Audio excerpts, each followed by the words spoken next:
Hi, I'm Travis Chingo. And I'm Tom Quinn.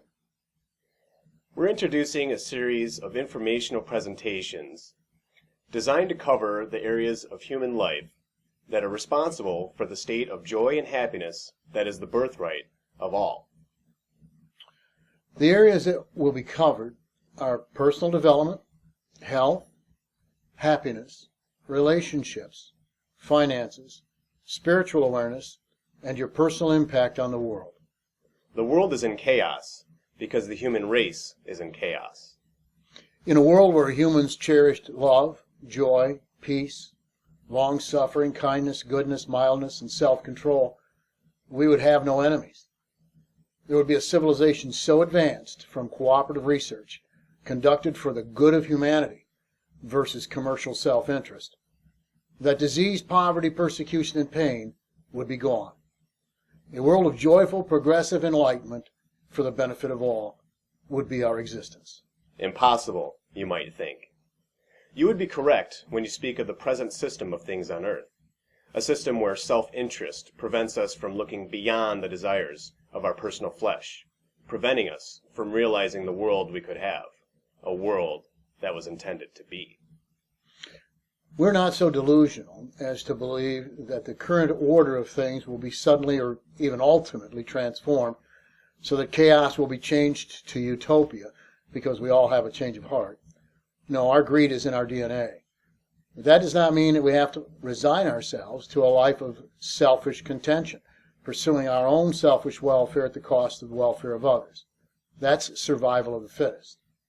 We can have peace and fulfillment prior to any cataclysm we may be headed for as a species, by understanding and applying the principles of reality in our lives now. We will consider how time is the most valuable finite resource that we have, and we will all be here for a period of time. How long we will be here is a result of how we live our lives, and the happiness and joy that we'll know during that time is also a result of how we will live our lives. In fact, every one of the 7 areas mentioned that add up to our life on earth will be directly affected by the way we live our lives. In the end, you will see how what you do day by day adds up to the life you live. In order to understand what we are presenting, you will need to have already moved beyond the belief that the intricacies of the universe and the complex structure known as life on earth was an accident. You must be past thinking that we are here accidentally, careening through time and space, bouncing haphazardly from one calamity to another until we die. The only benefit to such unsupportable thinking is that of unaccountability. We simply bear no responsibility for what we do in a survival of the fittest society. That's convenient. But wrong. Once we embrace the universal truths that science has revealed about our universe and our place in it, we become responsible. We are obligated to care. It has been written that ignorance of the law is no excuse. That's a physical viewpoint from a survival of the fittest mentality. It is far more accurate to know that ignorance of the law is the only excuse. When one does not know the requirements, one can plead ignorance and be forgiven. It is unforgivable, however, to know the correct course of action, and then to purposely ignore that and pursue a selfish, inappropriate course.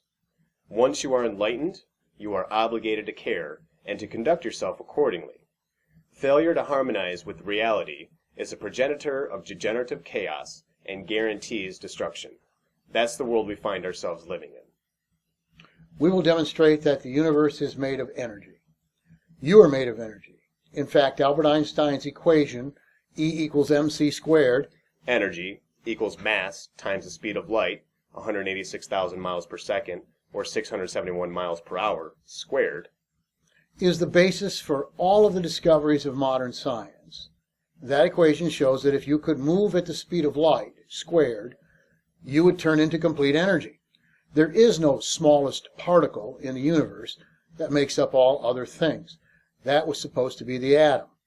But then they discovered protons, and then electrons, and then neutrons, and then quarks, and then leptons, and then bosons. Yes, we are energy, not solid matter. And yes, you are obligated to care. These presentations are not for those that enjoy the lack of accountability. offered by the erroneous concept that this is all a big accident. Those folks already have the world that is offered by purposely following the wrong course. These presentations are for those that want to know what it takes to live in harmony with reality and take control of their life, rewarded by the bliss we are all hardwired to possess. Stay tuned. This is going to be fun. Until next time, live lavishly wealthy, Live lavishly healthy. live lavishly happy.